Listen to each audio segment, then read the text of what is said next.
Presenting Kobe Bryant for enshrinement is a mentor, a role model, and most of all, his dear friend, Michael Jordan. Please welcome Vanessa Bryant.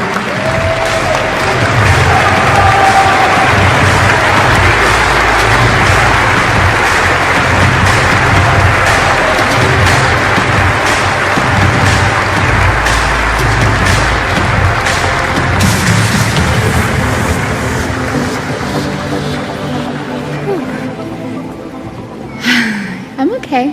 I love you.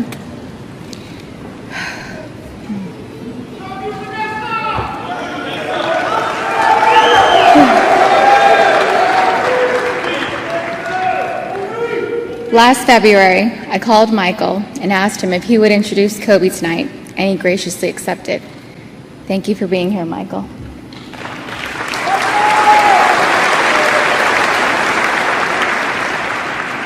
Kobe admired you. This means so much to us.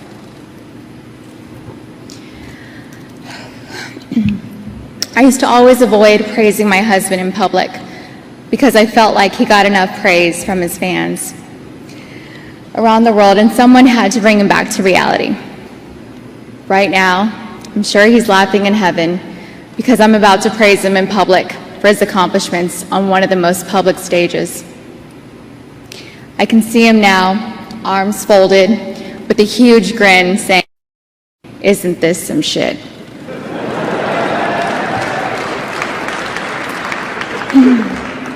He's still winning. I wish my husband was here to accept this incredible award.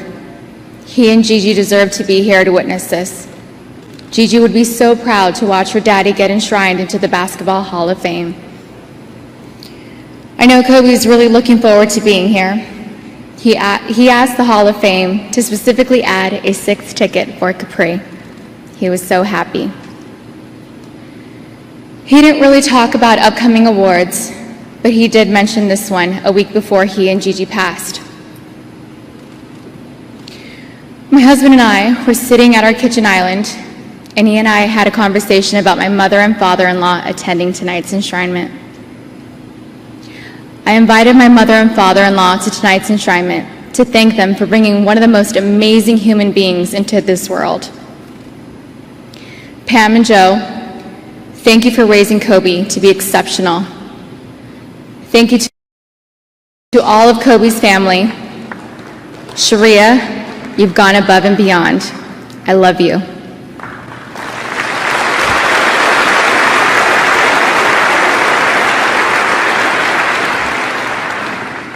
There will never be anyone like Kobe. Kobe was one of a kind. He was special, he was humble, off the court, but bigger than life. To all of our close friends and family that have been present for my girls and I, thank you. That list is long and it takes a village, but know that your kindness and love does not go unappreciated. I know that Kobe is thankful that you're all coming through for his girls. We love you all and are forever grateful for you.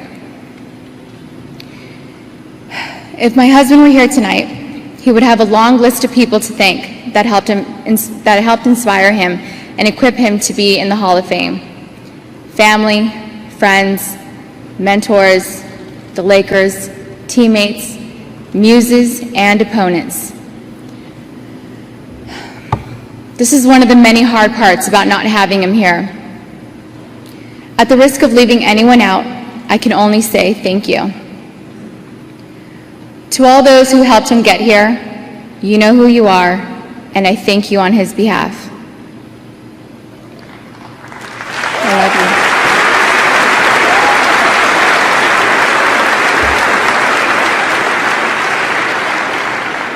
I don't have a speech prepared by my husband because he winged every single speech. He was intelligent, eloquent, and gifted at many things, including public speaking. However, I do know that he would thank everyone that helped him get here, including the people that doubted him and the people that worked against him and told him he couldn't attain his goals. He would thank all of them for motivating him to be here. After all, he proved you wrong.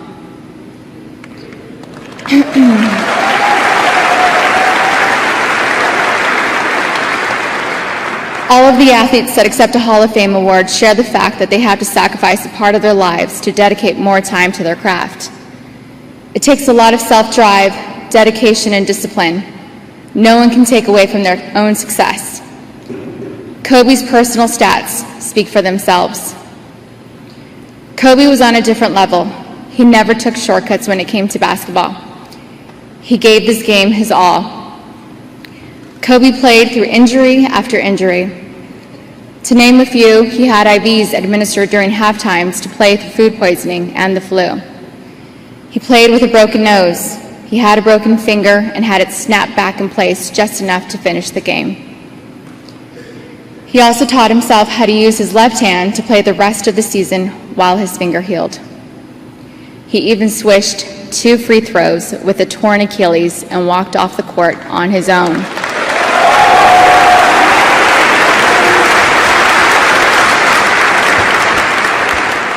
I'll never forget the look he gave me as he walked off the court that game. I knew it was bad. The crowd was cheering, and I was reassuring Natalia and Gianna that Daddy would be okay, just like any other injury. But as he walked into the tunnel, there was no wink, and there was no kiss blown my way. I could see the concerned look on his face. That injury was big, but his comeback from that injury was bigger.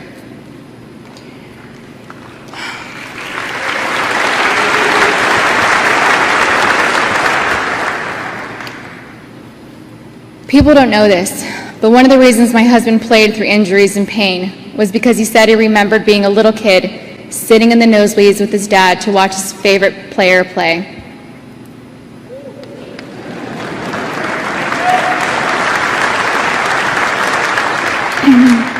He could recall the car ride, the combos, and the excitement of being lucky enough to have a seat in the arena.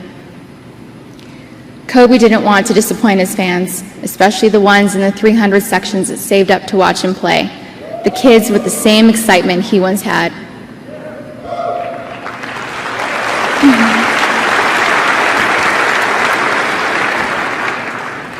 I remember asking him why he couldn't just sit a game out because he was hurting. He said, "What about the fans that saved up to watch me play just once?" He never forgot about his fans. If he could help it, he would play every minute of every game. He loved you all so much.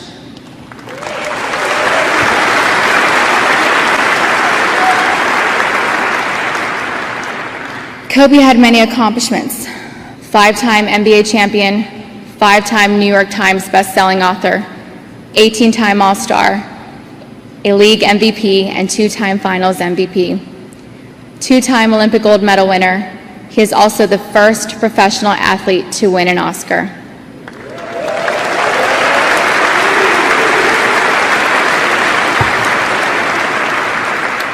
The list goes on, but his most cherished accomplishment was being the very best girl dad.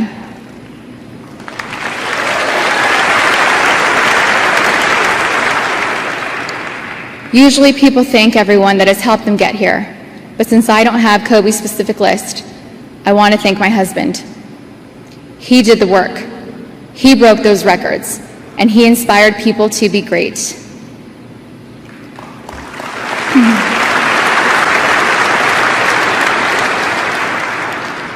I want to thank him for somehow finding ways to dedicate time to not only being an incredible athlete, a visionary entrepreneur, and storyteller, but for also being an amazing family man.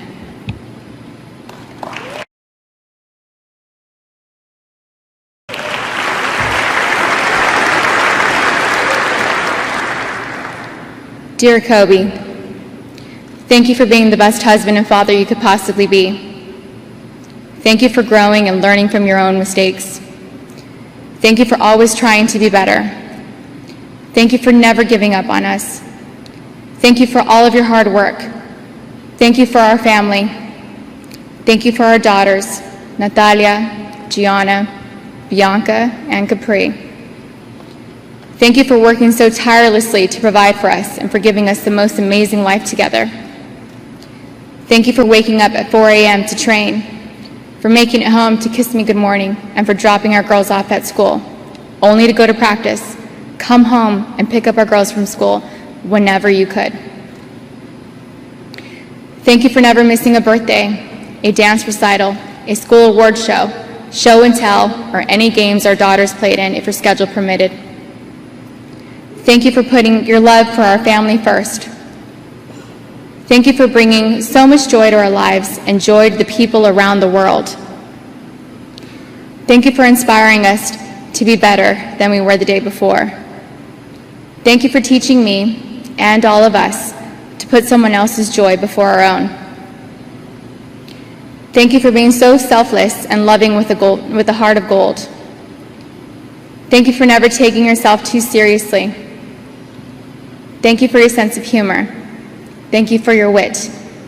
Thank you for never telling me no and always letting me have my way most of the time. Thank you for being patient and easygoing. Thank you for letting me burst your bubble every chance I got. Thank you for graciously taking all my harsh comebacks. Thank you for dishing them back. Thank you for being the Mickey to my Minnie and the Noah to my Allie. Thank you for loving me enough to last lifetimes. In every lifetime, I choose you. To our girls, Natalia and Gianna, thank you for sacrificing so much time away from Daddy so that he could focus on being the best at everything he set his mind to do. Bianca and Capri, I'm so happy you're here to see this tonight. Daddy was incredible. He loves you girls so very much. Congratulations, baby. All of your hard work and sacrifices paid off. You once told me, if you're going to bet on someone, bet on yourself. I'm glad you bet on yourself, you overachiever. You did it. You're in the Hall of Fame now. You're a true champ. You're not just an MVP. You're an all-time great. I'm so proud of you. I love you forever and always. Kobe Bean Bryant.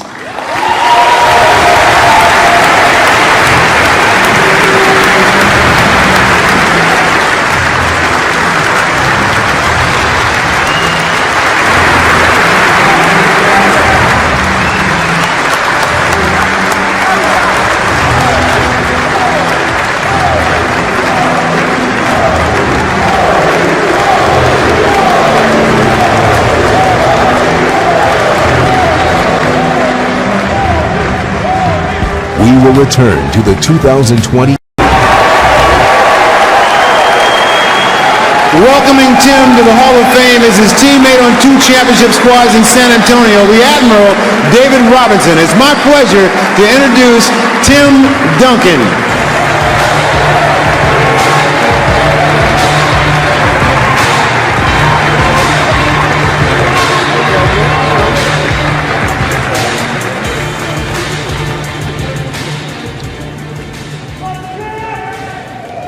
Okay, we'll try to get through this. This is the most nervous I've ever been in my life.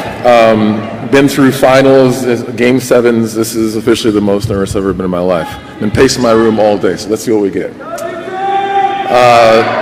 To my fellow inductees, what an amazing class this is. I'm honored to be here with you, listening to every one of your stories. Amazing stories, and I'm proud to be a part of this class. So my presenter, David, people always ask me, like, what did he tell you? Like what did he show you? And I was like, I don't remember one thing that we sat down and talked about specifically. But what he did was, he was a consummate pro. He was an incredible father. He was an incredible person. Showed me how to be a good teammate, a great person to the community. All those things, not by sitting there and telling me how to do it, but just like by being that. So thank you.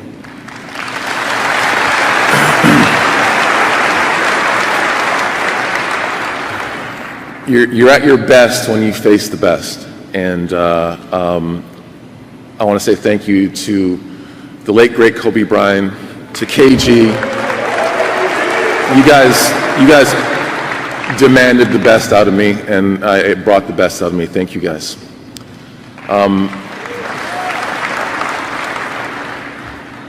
My mom and my dad, William and Ione Duncan, a combined 0 basketball knowledge. But they taught me more about the game than anyone else. You heard the mantra that my mom instilled in me: good, better, best, never let it rest till your good is better and your better is your best. They told me and made me have pride in everything I did, be the best at everything I did, be happy with what your role is or where you are, and try to be the best at that. And I'm here because of them.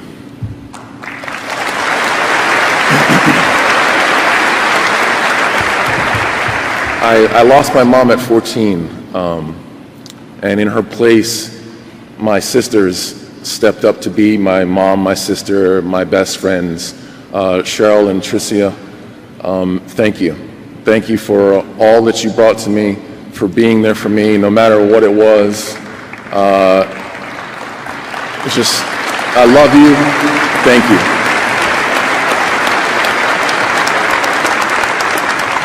I didn't pick up a ball until I was 14 years old. I was a swimmer. I was happy to be a swimmer. My sister was went to the Olympics. I aspired to go to the Olympics as well.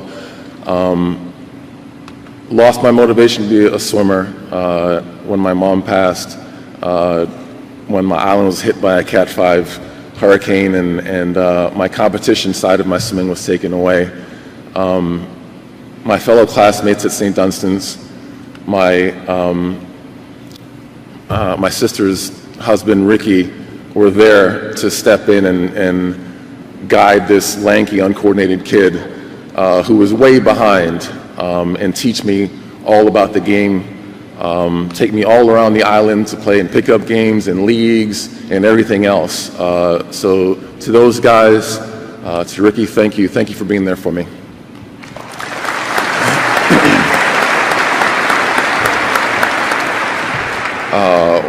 Wake Forest, how did I get there?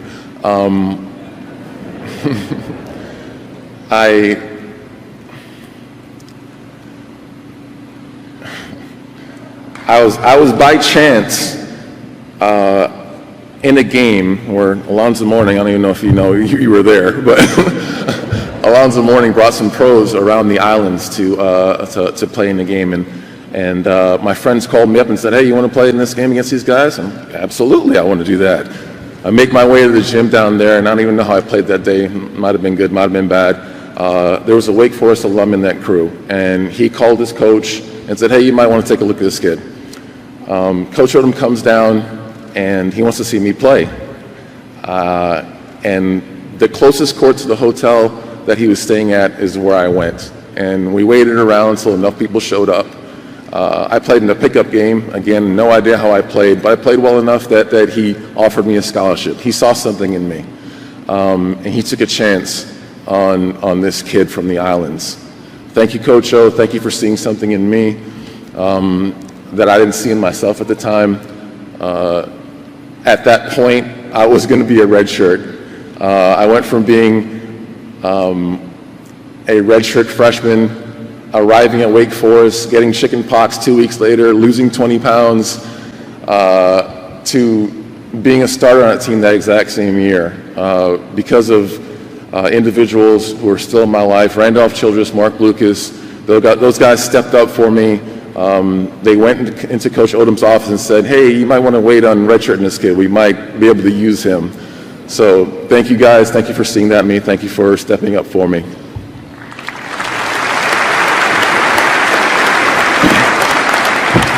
The San Antonio Spurs.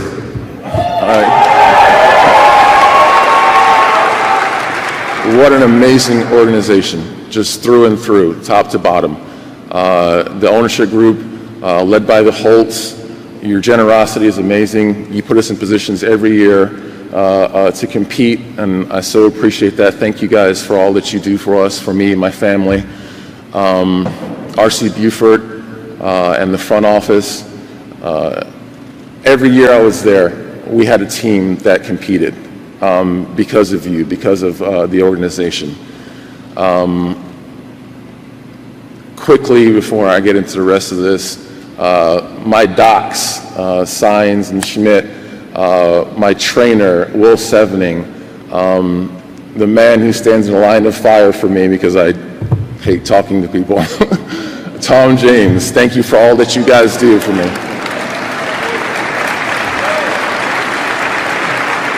To the coaches, the video guys, everybody that was there in the gym with me as I tried to get to myself, to my shooting machine, and asked you to leave me alone, but you were there anyway to help me through with whatever I needed. Thank you to the coaches. I'm not even trying to name all of them. To my teammates, Dave, obviously, I had 140 teammates. It was a stat I was given while in my 19 years there. Not going to try to name all of them. I walked into a team led by David with individuals like Avery Johnson, Vinny Del Negro, Sean Elliott, Monty Williams. That team morphed into a younger crew of us with myself, Antonio Daniels, Malik Rose, Bruce Bowen, but we knew how to run a team because of those guys. We knew how to be a team because of those guys, and I thank you for all those lessons you gave us. To look to your left and to look to your right and to have the same guys there year in, year out is unbelievable. It's a blessing beyond what I can put into words. Manu Ginobili, Tony Parker,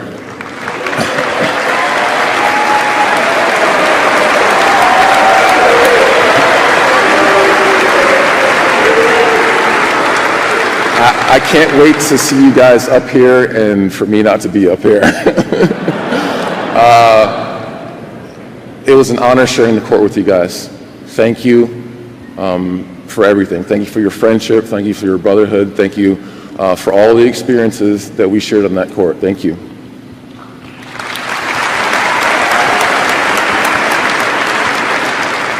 My kids, Sydney, Draven, Quill, I am so excited about what is to come. You guys are amazing people, and I can't wait to see what you guys do, because I know it's going to be great.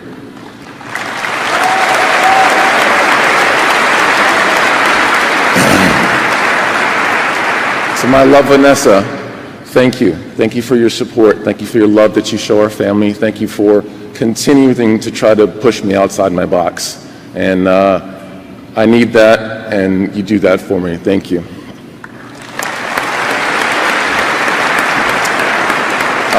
Finally,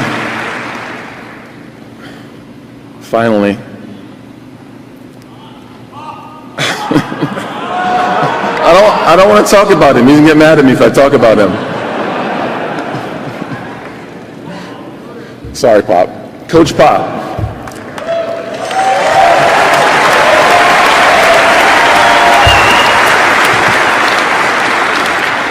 He's gonna be mad at me, but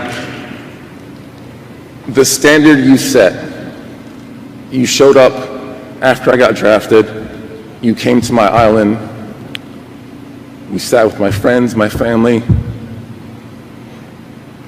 you talked with my dad. I thought that was normal. It's not. You're an exceptional person. Thank you for teaching me about basketball, but even beyond that, teach me that's not all about basketball. It's about what's happening in the world, about your family, just for everything. Thank you for being the amazing human being that you are.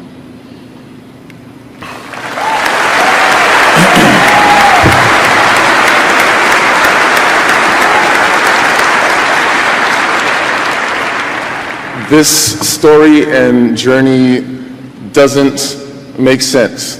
I worked my butt off, but I was blessed and guided by so many people and improbable scenarios to get where I am today.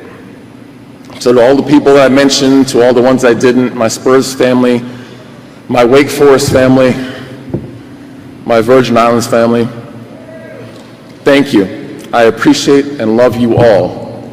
Good night.